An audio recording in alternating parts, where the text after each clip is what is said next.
ये जो cloud burst आप देख रहे हैं ये पहला नहीं है। जो माल का नुकसान हुआ है वो तो चलो दोबारा आ ही जाएगा, बट जिन लोगों की जान गई है क्या वो दोबारा आएंगे? क्या ज़रूरत है हमें नेचर के साथ इतनी छेड़छाड़ करने की? हिमालयन रेंजेस एक बहुत ज़्यादा सेंसिटिव जोन है।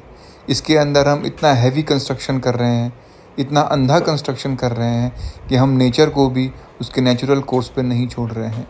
क्लाउड बर्स्ट हमेशा दो वैलीज़ के बीच में ही आता है और हम उसमें भी वो जगह नहीं छोड़ना चाह रहे हैं कि नेचुरल वाटर फ्लो हो सके।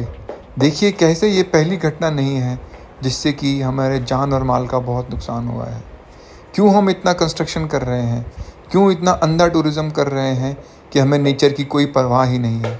जिस दिन हमने नेचर की परवाह करनी छोड़ दी, नेचर भी हमारी परवाह करना छोड़ देगा।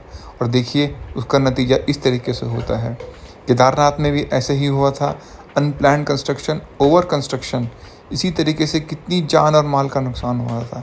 परंतु हम मनुष्य अपनी ग्रीड से कभी बाहर नहीं आ पाएंगे और हम ये कोई पहली घटना नहीं होगी, इसके बाद और भी ऐसी होंगी। ना सरकार को कुछ फ़र्क पड़ता है, ना ही मनुष्य को। सरकार पे तो आरोप लगाने से पहले हमें खुद ही देखना चाहिए कि हम पे भी कोई फ़र्क नहीं पड़ता है। ये पहली घटना नहीं है दोस्तों, इसके बाद और भी होंगी और ऐसे ही जान और माल का नुकसान होगा। जो चले गए भगवान उनकी आत्मा को शांति दे, लेकिन जो आने वाले और जनरेशन्स हैं, हम उनके लिए किस तरीके का एनवायरनमेंट छोड़ना चाह रहे हैं? हम टूरिज़्म के नाम पर पहाड़ों के साथ जो बलात्कार कर रहे हैं उसका कोई पूछने वाला नहीं है।